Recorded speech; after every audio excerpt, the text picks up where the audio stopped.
पूर्व प्रधानमंत्री डॉक्टर मनमोहन सिंह ने आज सरकार को चेताया कि चीन को लेकर बयान देने में सावधानी बरती जाए। नमस्कार, मैं हूं सुब्रत भट्टाचार्य और आप देख रहे हैं युग करवट न्यूज। आज गलवान घाटी की झड़प के बाद की स्थिति और आगे भारत की क्या नीति होगी, इस पर बातचीत करने के लिए हमारे स्टूडियो में है वरिष्ठ पत्रकार किरणपाल राणा जी और साथ में है प्रधान संपादक सलामत मियां जी। 15 जून को जब चीनी सैनिकों ने भारत पर धोखे से हमला किया तो सवाल उठने लगे थे कि आखिर हमारे जवानों ने उन पर प्रतिक्रिया या प्रतिवार क्यों नहीं किया।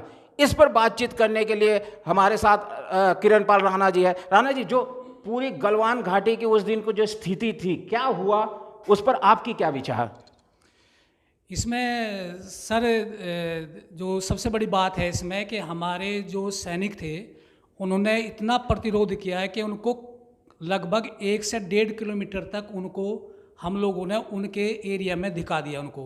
और सबसे बड़ी बात ये है इसमें कि जो जब पहली झड़प हुई तो पहली झड़प में ही उनको बहुत भारी नुकसान हुआ, लेकिन चूँकि हमारे कमांडर बहुत ज़्यादा बुरी तरीके से घायल हुए थे, उसके बाद में जो आक्रोश हुआ तो ये विदेशी चैनलों की रिपोर्ट है कि हमारे सैनिकों ने 18 चीनियों की गर्दन तक तोड़ दी। उसके बाद में और ज़्यादा झड़प हुई, चूँकि उनको मदद जल्दी मिल गई पीछे से और हमारे में थोड़ी देरी हुई है।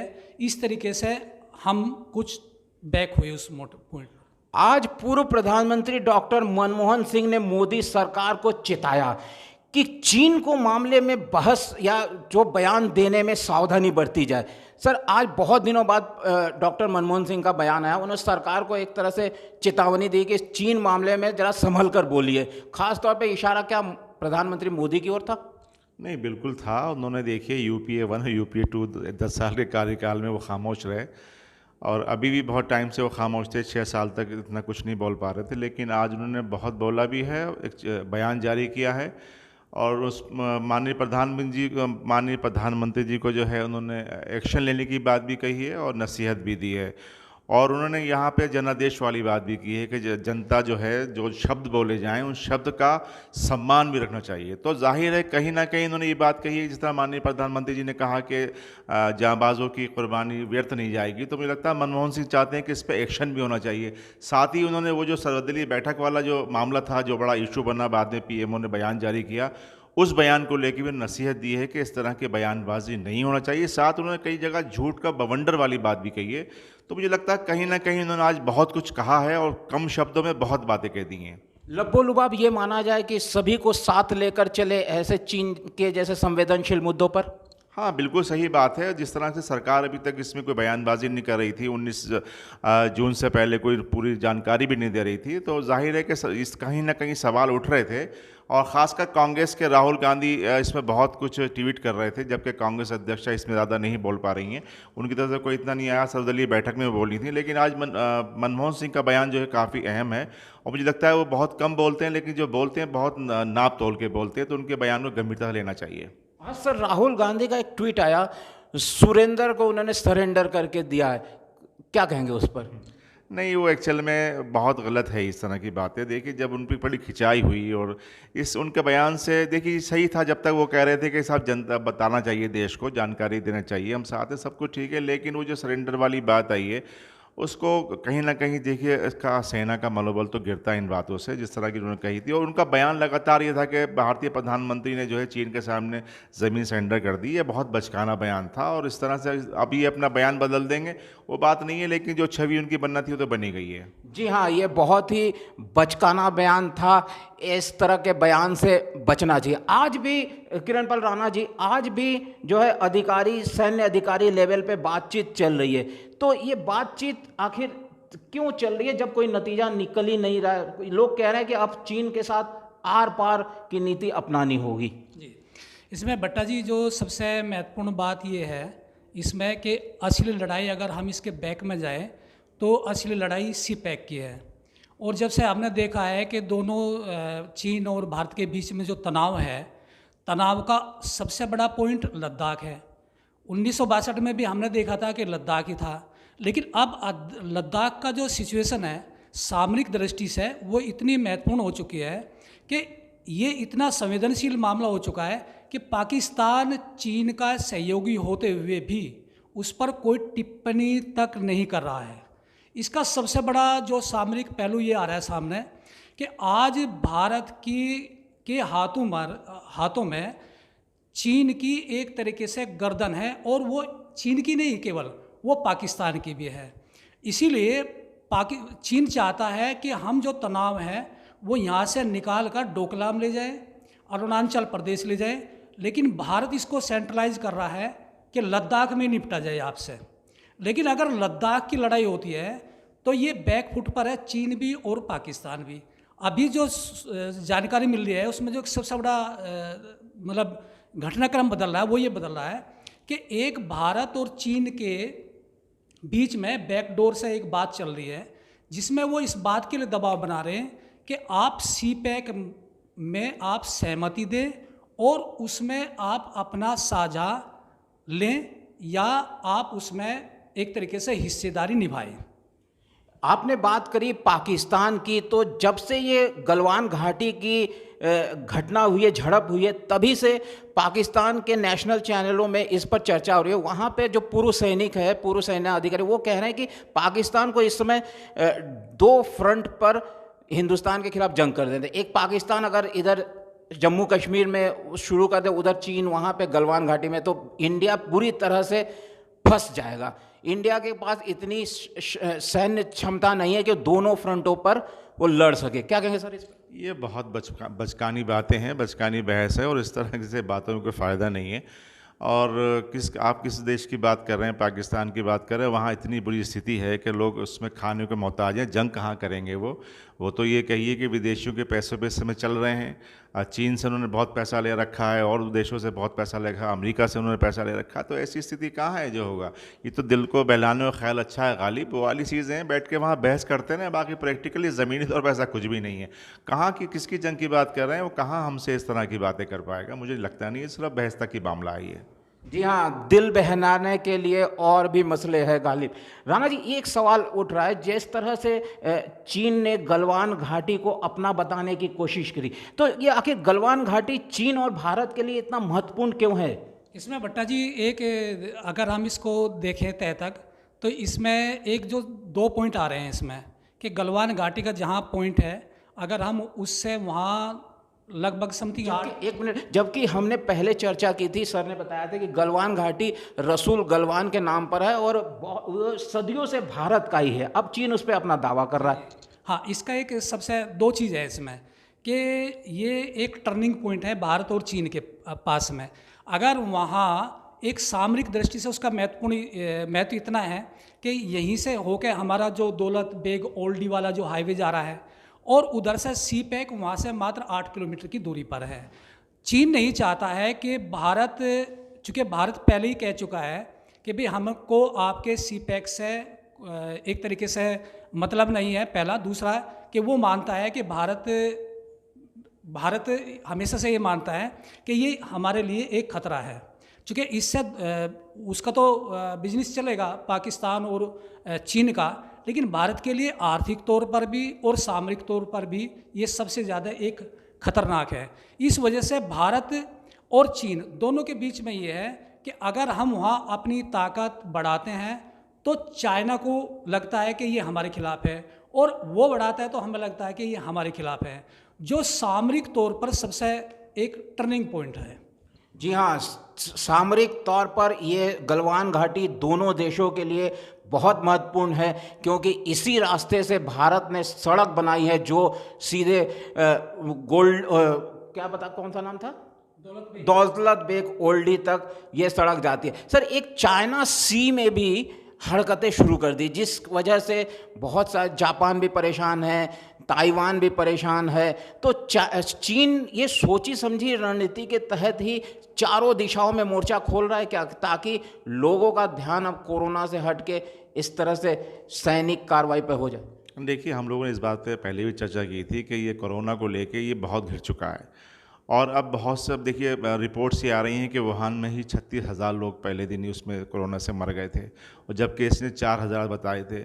अब ये कहीं ना कहीं इस तरह की सच्चाइयाँ सामने आ रही हैं, और पूरे दुनिया में जो देश इससे प्रभावित हुए हैं, तो जाहिर है कि कहीं ना कहीं ये फंस रहा है, तो इस तरह की एक्टिविटीज़ करने लगा है ये, लेकिन इसको कहीं सहयोग नहीं मिल रहा है। और हमें 182 देशों का सहयोग मिला है इसकी हरकत के बाद, तो ये बड़ी चीज़ है। लेकिन मुझे लगता है, जैसे राणा जी कह रहे थे, कि कहीं ना कहीं ये गलवान घाटी और लद्दाख को लेके इसलिए रहता है ताकि उसका अपना कारोबार चलता रहे, लेकिन वो ये भूल गया है कि 1962-1967 वाला अब हिंदुस्तान नहीं है, अब ये 2020 वाला हिंदुस्तान है, और यहाँ पे इस तरह की हरकतें नहीं चलेंगी। देखिए, आज माननीय रक्षा मंत्री राजनाथ सिंह जी रूस के दौरे पे चले गए हैं, और वहाँ पे उन्होंने स्पष्ट कह दिया गया है कि वो किसी भी चीनी नेताओं से मुलाकात नहीं करेंगे।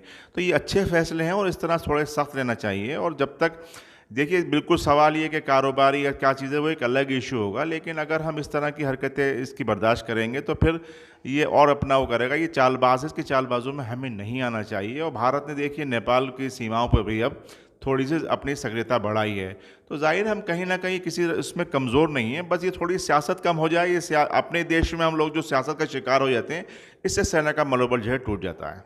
जी हाँ, इस तरह के घटनाओं से सेना का मनोबल थोड़ा कमज़ोर जरूर होता है, लेकिन हमारी सेना बहुत मजबूत है। राणा जी, सन 62 से चीन इस नीति पर चल रहा है, विस्तारवादी नीति पर, तो क्या कहा जाए कि ये गलवान घाटी का जो अभी ये जो झड़प हुई है, इसके बाद चीन को एक परमानेंट जवाब देने का समय आ गया, ताकि आने वाले समय में वो इस तरह की हरकतें करने की हिम्मत न कर सके? जी, इसमें भट्टा जी जो सबसे बड़ा पॉइंट है, हम ये देखें कि आखिर चीन ने अभी तनाव क्यों बढ़ाया है। इसके पीछे उसका एक सीधा सा मकसद ये है कि अभी जब हम लोगों ने लद्दाख और जम्मू कश्मीर सेक्टर को बांटकर हमने 3 एक तरीके से राज्य घोषित किए थे, तो उसी टाइम सियाचिन का मामला भी उठा, और जो ओक्साई चीन जो भारत का हिस्सा है और जो चीन के कब्जे में है। भारत की रणनीति ये थी कि हमें चीन को नहीं छेड़ना है, चीन से हम दोस्ती रखेंगे, और हमें वाया पाकिस्तान हमें चीन के सी पैक को एक तरीके से कंट्रोल करना है। इसीलिए हम जब भी बात करते हैं, हम करते हैं पाक अधिकृत कश्मीर की। अगर हम पाक अधिकृत कश्मीर पर अपना दबाव बना लेते हैं, तो एक तीर से हमारे 2 निशाने हम साध लेते हैं।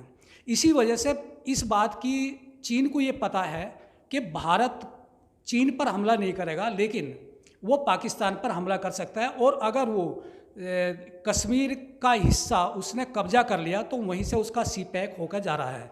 उसका भी करीब काफ़ी कई हज़ार किलोमीटर की क्षेत्र उसने चाइना को पहले से ही गिफ्ट किया हुआ है। तो चीन को ये लगता है कि हमारा जो 40 अरब डॉलर का जो एक निवेश पाकिस्तान के अंदर है, वो हमारा पूरा तबाह हो जाएगा, और इस बात की गारंटी कि चीन से इस सी पैक को इंडिया से इस सी पैक को बचाना है, ये पाकिस्तान को चीन पहले ही गारंटी दे चुका है। तो इसीलिए यहाँ एक सामरिक टकराव केवल अब की बात नहीं है, ये होता ही रहेगा, और ये एक लंबा चलेगा। आपने कहा भारत चीन के साथ दोस्ती चाहता है, लेकिन ये दोस्ती तो दोनों तरफ से होनी चाहिए ना। एक तरफ दोस्ती हो, दूसरी तरफ दुश्मनी हो, तो फिर वो दोस्ती कैसे होती? दूसरी बात है, भारत हिंदी चीनी भाई भाई का नारा अब कब तक चलेगा? जी भट्टा जी, वो हिंदी चीनी का भाई भाई का नारा नहीं है, अब बिजनेस टू बिजनेस बात है। अब आप देखें, अगर हम मनमोहन गवर्नमेंट की बात करते हैं, तो उस टाइम हमारा करीब 10 अरब डॉलर 11 अरब डॉलर के आसपास हम निर्यात करते थे, और उनका हमारे पास में आता था 12 कभी 13 अरब डॉलर के आसपास होता था। लेकिन हम ना उनको हाथ बढ़ाया है, वे हमारे ऊपर इतने डिपेंड नहीं थे जितना हमने डिपेंड उनको कर दिया।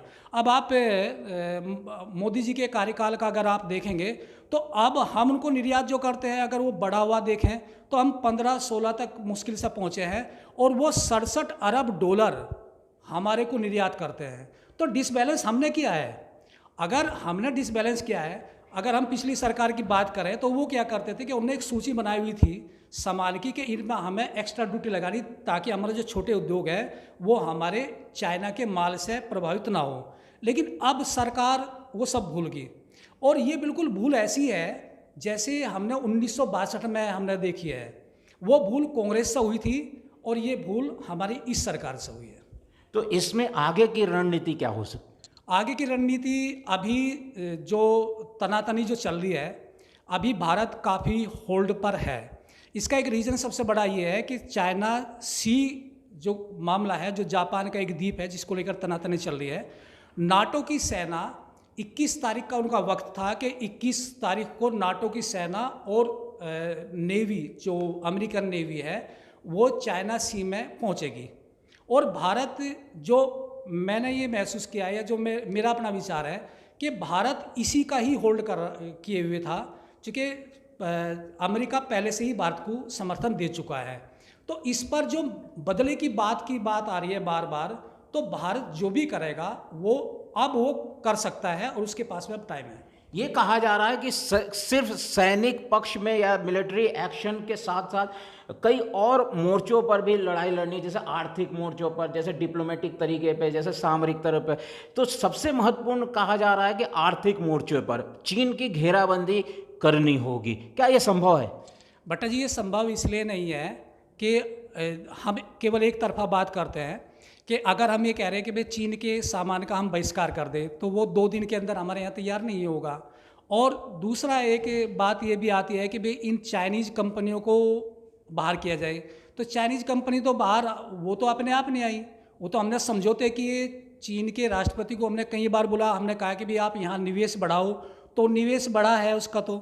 लेकिन ये 1-2 दिन की बात नहीं है, इसके लिए गवर्नमेंट की पॉलिसी होनी चाहिए।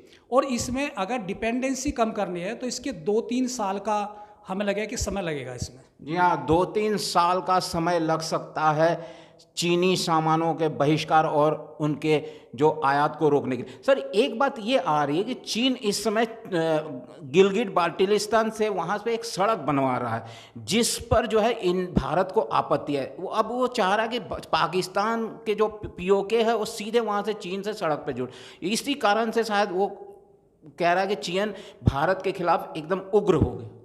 नहीं, देखिए, अभी किरणपाल जी ने बहुत अच्छी जानकारी दी है और उन्होंने काफ़ी इस पर डीपली बोले हैं। ये और अच्छा लगा कि काफ़ी हद तक इन्होंने जानकारी दे दी है। और जिस बात का आप जिक्र कर रहे हैं वो भी उन्होंने पीओके वाला भी जिक्र किया है। तो मुझे लगता है कहीं ना कहीं ये इसके पीछे एक बहुत बड़ी साजिश है और ये खाली केवल ये जो है ये 14 सेक्टर वाली बात नहीं, इसमें लंबा भी कुछ इसका खेल है। और मुझे लगता है कि जिस तरह से घेराबंदी हो रही है तो इसके पीछे बहुत बड़े राज हैं और आने वाले वक्त में जो है चीन का एक बार फिर इसमें बेनकाब होगा। जी हाँ, चीन फिर बेनकाब होगा। एक सवाल किरणपाल राणा जी से, जी इस समय जब चीन भारत के जो पड़ोसी देश है, चाहे नेपाल हो, भूटान हो, उसको भड़काने की कोशिश में लगा, क्या भारत को अपने पड़ोसी देशों के प्रति जो नीति है, वो मोदी सरकार की जो नीति है, उसको किस तरह से देख रहे हैं? इसमें भट्टा जी जो विदेश नीति है हमारी वो पहले से ही पुअर रही है। और आपने देखा होगा जब मोदी जी ने शपथ ली थी तो हमने सारे जो एशियाई देश थे उनको हमने बुलाया था। लेकिन जो ये सरकार, जो मोदी जी की सरकार है, ये विदेश नीति को लेकर मनमोहन सरकार पर हमेशा एक तरीके से कटाक्ष करती रही है। लेकिन हमने ये देखा है समय के साथ साथ कि नेपाल में हमारे प्रधानमंत्री जी गए थे और एक हेलीकॉप्टर भी लेके गए थे जो उनको गिफ्ट किया है। तो आज अगर हम देखें, हम क्या कहेंगे उसमें? हमने देखा कि चाइनीज़ राष्ट्रपति को हमने बुलाया, उनको झूला झुलाया, उसमें हम क्या कहेंगे? तीसरे हम उसको क्या कहेंगे श्रीलंका को, कि श्रीलंका एक तरीके से जाके उनकी गोद में बैठ गया। एक्चुअल में हमको सबसे बड़ी जो ध्यान देने की बात है, आंतरिक सुरक्षा का अगर बड़ा मसला हम मानते हैं तो विदेशी जो हमारे पड़ोसी मुल्क हैं उनसे हमें संबंध बिल्कुल बेहतर करने ही करने होंगे और किसी भी सूरत में करने होंगे, नहीं तो इस देश को हमेशा ही खतरा बना रहेगा। जी हाँ, हमारे पड़ोसी मुल्क के साथ संबंध बहुत अच्छे रखने होंगे, नहीं तो इस तरह के खतरे आगे भी आते रहेंगे। कैमरामैन वरुण और ऋतुराज के साथ सुब्रत भट्टाचार्य, युग करवट न्यूज़ के लिए।